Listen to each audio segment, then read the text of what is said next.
ન્યૂઝલેન્ડ ગુજરાતી સાથે હું પાયલ બામભણિયા તો જોઈએ આજના સમાચારમાં।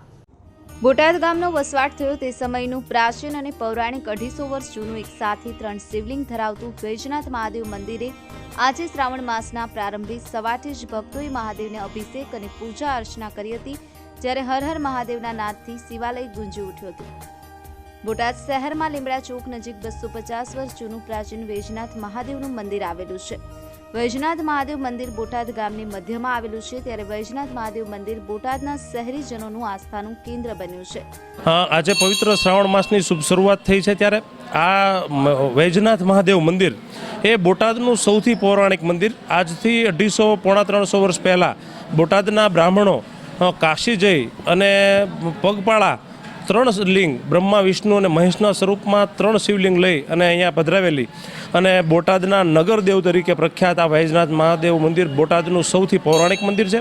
બોટાદ ગામની સ્થાપના થઈ પહેલાંનું નગરદેવી તરીકે અંબાજીનું મંદિર અને નગરદેવ તરીકે આ મહાદેવનું મંદિર છે। આટલું પૌરાણિક મંદિર છે, લોકોની આસ્થાનું કેન્દ્ર છે। ખૂબ લોકો શ્રાવણ માસમાં તો ઠીક છે, પણ રેગ્યુલર ખૂબ લોકો અહીંયા સવારે દર્શન કરી અને પોતાના દિવસની શરૂઆત કરતા હોય છે। સવારમાં અહીંયા બહેનો દ્વારા સત્સંગ જે વર્ષોથી અવિરત ચાલ્યો આવે છે, એવી જ રીતે અહીંયા સૌથી મહત્ત્વનું રોજને રાત્રે સંસ્કૃત પાઠશાળા પણ ભરાય છે, જેની અંદર નાના નાના બાળકોથી લઈને ખૂબ મોટા લોકો શ્લોકો કંઠસ્થ કરી અને અહીંયા રાત્રે રોજ રાત્રે 1:30 પાઠશાળા પણ ભરાય છે। બોટાદ શહેરની મધ્યમાં પૌરાણિક મંદિર વૈજનાથ મહાદેવ મંદિરના ઇતિહાસ વિશે વાત કરીએ તો આજથી 250 વર્ષ પહેલાં કે જ્યારે બોટાદ ગામની સ્થાપના થઈ તે સમયે બોટાદના બ્રાહ્મણો એકત્રિત થયા હતા અને બનારસથી શિવલિંગ લાવવાનું નક્કી કરવામાં આવ્યું હતું અને ત્યારબાદ બ્રાહ્મણો બનારસ ગયા હતા અને બનારસથી બ્રહ્મા વિષ્ણુ અને મહેશ 3 શિવલિંગ પોતાના ખંભા ઉપર મૂકી અને બનારસથી ચાલી અને બોટાદ આવ્યા હતા અને ત્યારબાદ 3 શિવલિંગની વિધિવત સ્થાપના કરી અને ત્યારથી વૈજનાથ મહાદેવ નામકરણ કરાયું, જેથી ગ્રામ દેવતા તરીકે પૂજાય છે। ત્યારે સવાર સાંજ લોકો મહાદેવના દર્શને આવે છે। મારું નામ શંકરભાઈ મહારાજ, હું અહીંયા પૂજારી તરીકે નિમણૂક છું। સવાર સાંજ આરતી કરું છું। સવારે 3 વાગ્યાથી સવારની વહેલી સંધ્યા પૂજન કરું છું। અહીંયા સવારે આરતીમાં હજારોની સંખ્યામાં ભક્તો ઉમળે છે।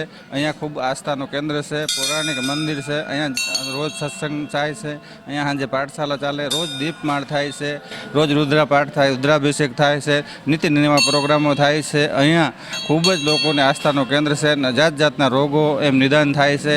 લોકો અહીંયાની હજારોની સંખ્યામાં ઉમળે છે। આ બહુ પવિત્ર સ્થાન છે, 150 વર્ષ જૂનું મંદિર છે। અહીંયા શિવની 3 શિવલિંગો રૂપમાં પ્રગટ છે। એ મંદિર કાશીથી ખભે એના પૌરાણિક દાદાઓ લાવેલા છે, એની સ્થાપના બહુ જૂની છે। એમાં હજારો લોકો આવે છે અને ખૂબ ખૂબ ધાર્મિક સ્થળ છે। જય મહાદેવ। આ મંદિરે મોટાભાગના ધાર્મિક તહેવારોની ધામધૂમથી ઉજવણી કરવામાં આવે છે। શ્રાવણ માસમાં ભસ્મ આરતી, દીપમાળા કરવામાં આવે છે, તો મહાશિવરાત્રિના દિવસે સવારથી સાંજ સુધી શહેરીજનોનો મેળાવડો જામે છે। મંદિર દ્વારા દરરોજ સવારે, બપોરે અને સાંજે આરતી યોજાય છે। આ વૈજનાથ મહાદેવ મંદિર ઘણું જૂનું પુરાણું મંદિર છે। આ મહાદેવના મંદિરની અંદર શ્રાવણ માસ દરમિયાન સવાર સાંજ દીપમાળ થાય છે, સાંજે આરતી થાય છે, પાઠશાળામાં આવે છે। પાઠશાળાની અંદર બધા બાળકો રુદ્રાભિષેક પણ બોલે છે, શિવમય પણ બોલે છે ને દિવસે બહેનોનો અહીંયા સવારે સત્સંગ હોય છે, બપોરે સાંજના સત્સંગ હોય છે। એ સિવાય ને દર સોમવારે રાત્રિના ભૂદેવો દ્વારા અહીંયા પાઠાત્મક લઘુરુદ્રાભિષેક થાય છે।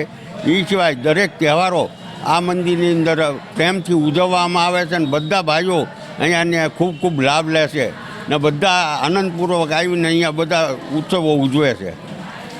તેમજ શ્રાવણ માસમાં મોટી સંખ્યામાં બ્રાહ્મણો વૈજનાથ મહાદેવ મંદિરે જનોઈ બદલાવે છે।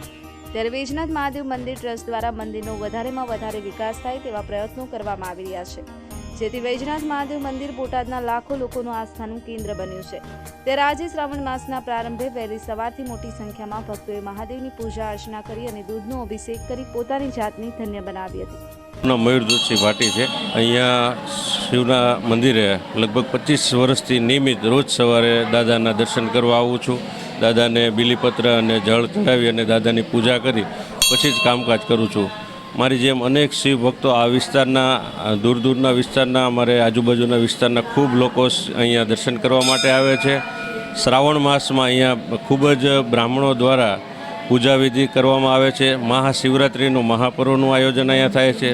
અહીંયા બહેનો દ્વારા ખૂબ સારો સત્સંગ મંડળ કરવામાં આવે છે સાંજે વૈજનાથ પાઠશાળા દ્વારા બાળકો દ્વારા ખૂબ સારું અહીંયા શિવજીનું ભજન કીર્તન અને સ્તવન કરવામાં આવે છે.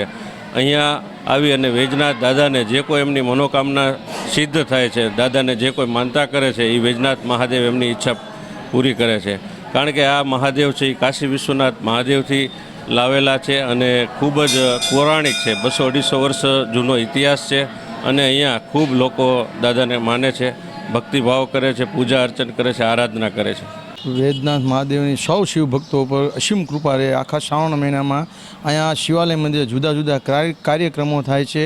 સાંજે રાતના પાઠશાળા ચાલે છે, સાંજે શિવ સ્તોત્રમ થાય છે, બહેનો સત્સંગ મંડળ ચાલે છે અને 250 વર્ષ શિવાલય મંદિર પુરાણું છે અને વૈદ્યનાથ મહાદેવની અસીમ કૃપા છે અને ખૂબ જ ભક્તો અહીંયા લાભ લે છે દર્શનનો. જય મહાદેવ. ન્યૂઝ 9 ગુજરાતી બોટાદ.